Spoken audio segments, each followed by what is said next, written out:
got that shit on. I just pull up with a mill on. Nigga, we don't care. We come trimming. What's going on, guys? Welcome to episode 3 of the series Lux Talks. Today we're in a Porsche. I'm with my guy Phil.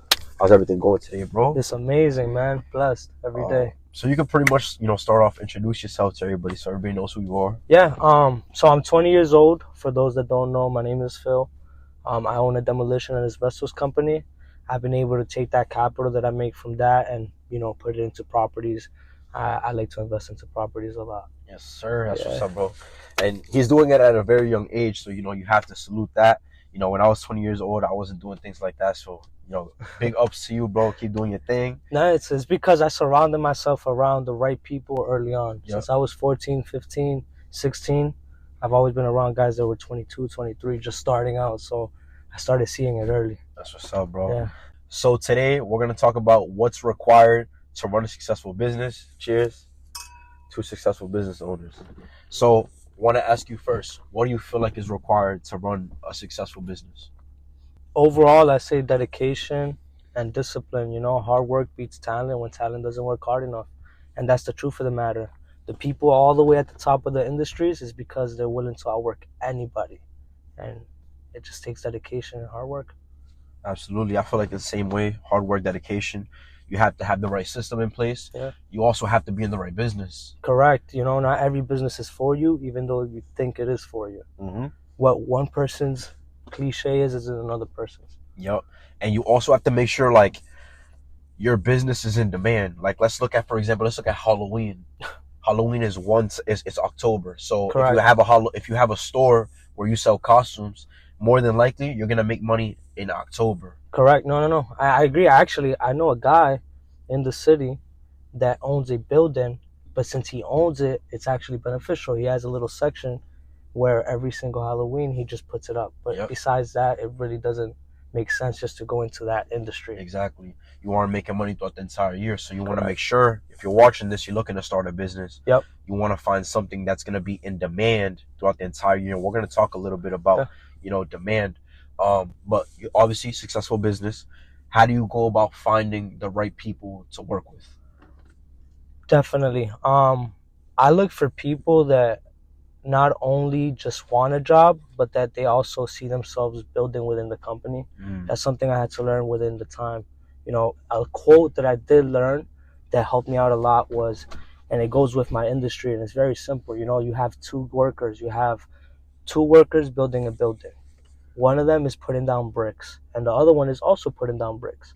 Now, when both of them get asked, however, you get two different responses. Yeah. Thanks. One of them is going to tell you, I'm just putting down bricks, while the other one's response is, I'm building a building. And that's the beauty of it, brother. That's a fact. See, I look for people that have, they have the dedication and they have the image. Absolutely. And I'm reading a book right now. It's called The Magic of Thinking Big. Right? I haven't read it. Is it good? It's great, bro. I'm on chapter 3. I just started. I'm 50 pages in. And in The Magic of Thinking Big, he says that when it comes to becoming successful, in order to become successful, you have to have that mindset where that growth mindset. Yes. You know what I'm saying? Not the fixed mindset. You have Correct. to have a growth mindset. You want to win.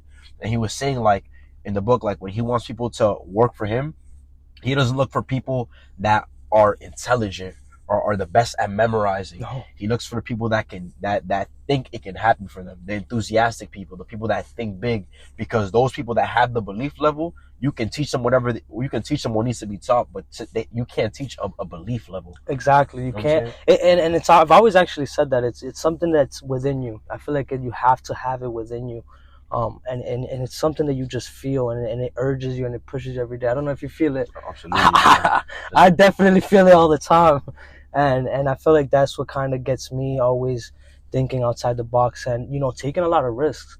A lot of people, they don't want to take risks, especially when, they're scared to lose or fail in their industry that they're planning on getting into. I just feel like sometimes the risk has to be taken. And sometimes you can put yourself in a situation where you feel like there's no way out. But then the funny thing is, as humans, we always figure out the way out. Always figure it out. So always. Yeah, we're always going to figure a way out. And what's the worst if you don't? at least you went down trying. You're not gonna die, you know. Yeah. That happens to people all the time. I know you guys can relate to this. Like, you've been in a situation where you feel like it's the end of the world. Yeah. And somehow, some way, it just figures itself out. Yeah, and it's not, and then after you're laughing about it because it wasn't that bad. You look back at it, you're just like, damn, I was really stressing over that. Like, that was nothing compared to now. Yeah. Yeah, you know, you just have to think big. I like to work with people that think big. You know, when you speak to a person, like you said, some people have, you know, that mindset where it's like they're quick to point out the negative things, and then you have a person that, you know, they're pointing out the positive things. Yeah, and then that's really what you want to look for. One thing I've also realized that helped me a lot was that in the beginning, I felt like I could do every single task, and you do have to do every single task in the beginning because you have to show people that you can do it. But that's not the goal. You know, people get stuck in that part of the process, and that's why they always maintain themselves into a small business. So we just talked about the characteristics needed, you know, to work with someone that's successful, you know, and these are things that we look for. We look for people that are enthusiastic. So, you know, that's pretty much the recap. To move forward, you know, building relationships is also something that's very huge when it comes to having a business. Yeah. So, you know, how do you go about building? How important is it to you? I feel like it's important when you start thinking about the growth aspect of a business, you know? In the beginning, everybody's just getting the business started, kind of getting the groove of it. It's like a sport, you know? In the beginning, you're just kind of starting to get the hang of it. But once you get the hang of it, you feel comfortable. You're able to try new things. And I feel like that's where that aspect comes in place. Absolutely. You know, when it comes to building relationships, I feel like that, like you said, that's what's going to help you really like level up and grow. Like, you don't want to be a person where, you know, you feel like you don't need anybody. You know, in order to level up, you're going to need people. You have to learn how to build relationships with people. Sometimes you might have to take a business partner out, pay for them to eat. You know, you might have to invest into them in order to get something back in return. It's kind of funny that he says that because I'll give you guys a little bit of a story, a personal one. In the beginning, I always used to bid on contracts and bid on projects, you know, because in my industry, at first I was in small homes, you know, just collecting small little checks. But now over time, we've been able to build up our capital, and now we're in a position where we're bidding contracts. And the thing about contracts is you have to be the best bid in order to win. So I had to find creative alternatives in order to be able to get contracts without having to constantly always bid on these projects. And if so, how can I make it beneficial to me? So what I came up with, and again, I knew this all along, but I knew how important it was once it started occurring to me day to day. And it's relationships. You know, I build relationships with the right people, the right business owners. I find out what they need from me. Once I figure out what they need from me, I scratch your back. You scratch mine, I scratch yours. You know, I'm going to give you something that's beneficial to you. Now, what's going to be is you're going to give me something a little bit beneficial to me. And I do that with multiple people. And that's how relationships work, you know. First is the relationship, and then business will come after. Absolutely. Yeah, my mentor, he always used to say, when you see someone, when you show interest in someone else, they see you as interesting. You know, because like, think about it, bro. Like, a lot of people they're always focused on themselves. They're always focused on themselves, and it's like, once you show interest in someone else, like, oh shit, this person, you know, they're showing interest in me. Let me show my interest back.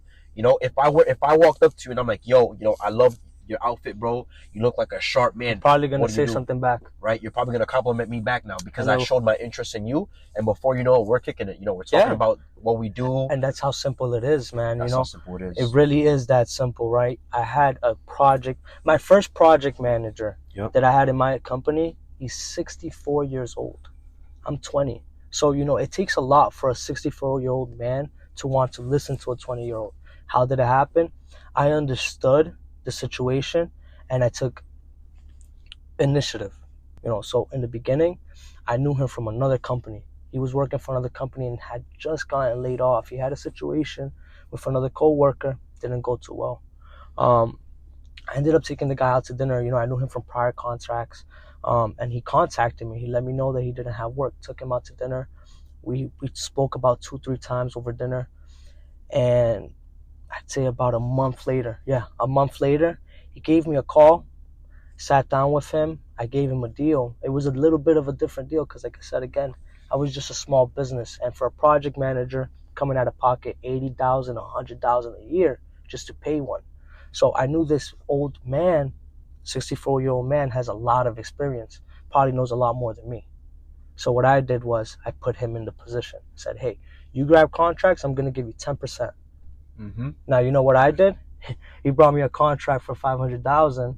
I took that 10% that I knew I was going to have to pay him, which would have been $50,000. I added it to my cost when I send out the bid. So I'm sending out the bid for $550. His 50 is already in there. Yep, 500 years. 500 is mine. And, you know, it's a scratch your back, you scratch my back, and everything's relationships, especially in business, you know? Yep. You got to be business savvy. Absolutely. All right, bro. So that leads me on to my next question. Yep. Right? So when we're speaking about building relationships, have you ever had to take a pay cut to establish a relationship with someone knowing that they can help you make more money down the line? Yeah, constantly. I do it all the time. When I'm first starting to build a relationship with somebody, if I'm bidding on a project with them and it's my first time meeting them, I'm probably going to give them a good deal. Yep. Knowing that I might only make $5,000, $10,000, $15,000 off the deal.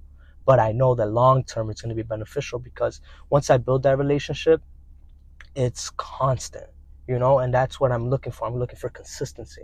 I'm not looking for a one-time ride pony. Yep. And a lot of people, that's what they look for, and they're okay with that. I'm not. I like long-term relationships. And one thing I can tell you right now is in my industry, a lot of people, they need minority business owners, which will be Hispanic, African-American, women owners that own businesses due to the reason that in today's society, we got to capitalize on everything, right? Yeah. You need a certain percentage of minorities in every single job by state law. So I capitalize on that. Yeah. How I capitalize? I build the relationship. Once I build the relationship and established one, I sit down with these business owners and what I tell them is the following. Yeah. I say, hey, I have a business proposition.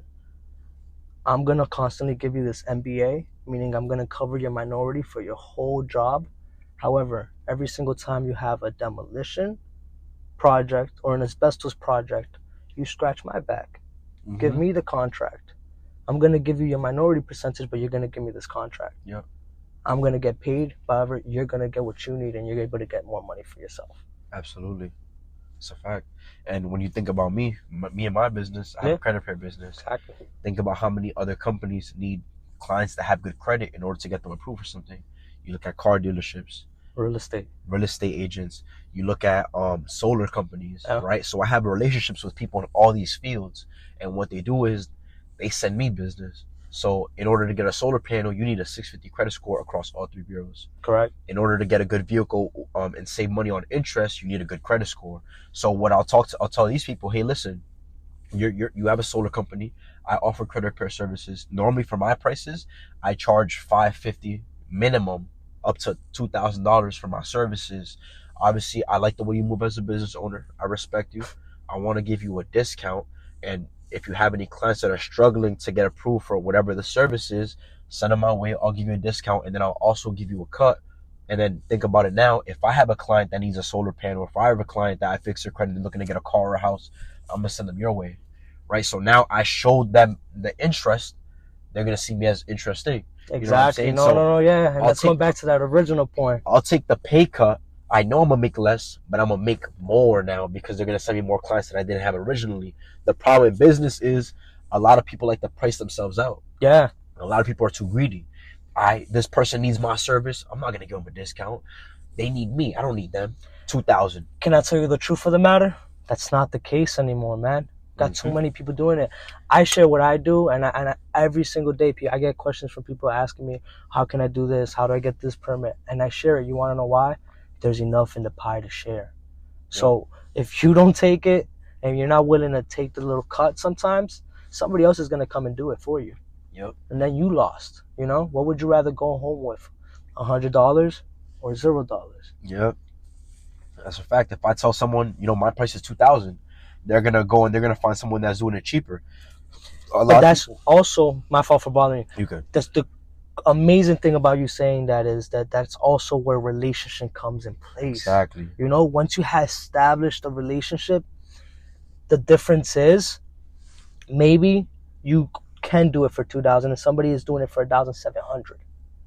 But you have a relationship. That's a fact. He trusts you. He knows that the job's going to get done correctly. Yep. On time, when it needs to be done, and he doesn't have to worry.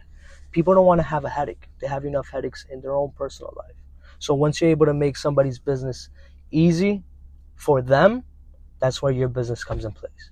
Yep, absolutely. And speaking about what you just said, just because they know you've done it better or you've already worked with them, they don't mind paying you a little extra later down the line. Even if you tell them, hey, listen, my prices have increased due to, the services that I've added on. We're going to be doing this now extra for these clients. They don't understand. They don't mind paying that because you've already proved to them that your business works. You know what I'm saying? You've already established a relationship with them. They have no problem paying the extra $300. They'd rather pay you the $2,000 than paying the person that they haven't worked with at all the $1,700. And that brings me to creating demand for your business. Yeah. Right? So you have to know how to create demand for your business. There's a lot of different things that you can do. And one of them is going to be testimonials or results. Correct. The more results you have, the more people are going to come to you to want to work with you. So I want to ask you personally, is there anything that you do specifically in order to create, demand for your business? Again, I am in the blue collar industry, so it is a little different on how it works. In my aspect, I will say yes, but it is in two very different senses. In one aspect, I'm able to use a lot that I work with top general contracting companies through the state of Massachusetts. So that gives me a lot of leverage. But aside from that, I'll be honest, my main thing will be that I have the minority, and then on top of that, I usually give that. Actually, when I sit down with these business owners, I tell them something that's really funny to me, and it always works, and it always gets them laughing because this is blue collar jokes, but I can. It's just the truth, man. These guys are 60 years old. It's what they want to hear. This is their life. I'm in a market right now where I'm 20 and these guys are 3 times my age. Yeah. So sometimes I got to relate to them, man. One thing I learned was that you can get the job done 3 ways. I could do it fast, but it won't be good. Mm-hmm. I could do it good, but it won't be fast, but it will cost you about. I can do it good and fast, but it's going to cost you a pretty fucking penny. Mm-hmm. Now, you have 3 ways to do it. You let me know. I'm going to capitalize. Yep. That's a fact. So he just spoke about, doing the business the right way. So, in order to create demand, you have to make sure that you're delivering on what you say you're going to be doing. Correct. Consistently. Everybody has to be able to see success with the service that you're offering. Facts. You know what I'm saying? It can't just be this person over there saw success, this person didn't. This person over there, was successful, this person didn't. Everybody has to be able to receive the same amount of results. You want people to vouch for you. The more people vouch for you, the more your business is going to stay, in motion, in momentum. Yeah. And talking about, creating demand, testimonials, results is going to be a great way. How about you? I know yours is very big because of credit. Yeah. With me, you look at testimonials. I like to help people out, and when they share my work, that's going to bring me more clients. Also, you look at free samples, right? I saw that. Giveaways is huge. I did a lot of giveaways early on, and if you're watching this and you're looking to sell some type of product or service, giveaways is going to be huge. First thing you do when you walk into the mall, the food court, you have people from different stores, from different restaurants offering you food. Yo, try this. You try it, it tastes great. What are you going to do? You're going to try it. And if it is good, you might buy it. You're going to go buy it, right? So what I'll do is I'll do a giveaway. I'll spin a wheel. I'll do a giveaway for whatever service or product I'm offering. And the winners, I'll let them see what the results look like. And what I'll do is I'll follow back up and I'll make a video with those people that got the results. So the people that also entered that didn't win see the results from that giveaway. So it's almost like you want to give free samples, right? You also, I don't know if obviously it's a little bit different within your business, but for me, you can do paid actors or you can do promotion, right? For example, you look at Denim Tears. You ever seen those jeans with Denim Tears, right? Facts. The reason Denim Tears is so popping, why? You see some of the biggest celebrities in them. You see some of the biggest influencers, people that you look up to in those jeans. Now, they're not wearing those jeans because they like them. They might, but it's because they're getting paid big bucks for it. They're getting paid and it's trending, right? So paid promo, what I'll do is I'll find some of the biggest influencers within the area and I don't mind investing. I'll pay them a little bit of money to wear or to speak about the business or the results that they've seen in order to get people within their following, their network or my network to want to tap in. Now, if I were to make a video, if I'm sitting right here with, one of the biggest people in the credit repair space, and he's talking about how good my credit repair services are and how he taught me and how he trained me and how, you know, my services are now public to everyone. Yeah. People are going to see that video and they're going to want to message me now, right? Because they've seen someone very valuable or credible speaking about the results in my business, you know? So that's pretty much how I go about, you know, creating demand. And like I said, you want to make sure you find a business that's going to work year round. Yeah. You know, so your business, right? For example, you might have a slow season. Every business has some sort of slow season. Yeah. How do you overcome yours? Mine's is I have a system that so overall in the beginning, again, I used to kind of run without a head, but now I've screwed my head together. So I do have a system now, and my system presents with the following. When winter comes, I've had these contracts for over 6 months. I've had projects already lined up for the winter. So that when winter comes, I'm not scrambling trying to find projects. I like to be prepared. So winter comes, I don't like to keep myself too busy. I'll be honest. That's the winter time. I'm in the blue collar industry. You know, I don't want to have my workers outside every single day. It's too cold for them. So it's the truth. And what I do is the following. I'll have X, Y, and Z projects aligned for the winter, meaning that I'll do 3 projects this month. I'm going to do 5 this month, and I'm going to do 3 this month and 2 this month. Total, I'm at 12. I did 12 projects throughout the 4-month period. Now, when summer comes, which is the fast year, starts around April time, around there, starts picking up rhythm. I start attacking with 3-4 projects that I start doing at the same time. 5 projects that I'll maintain at the same exact time.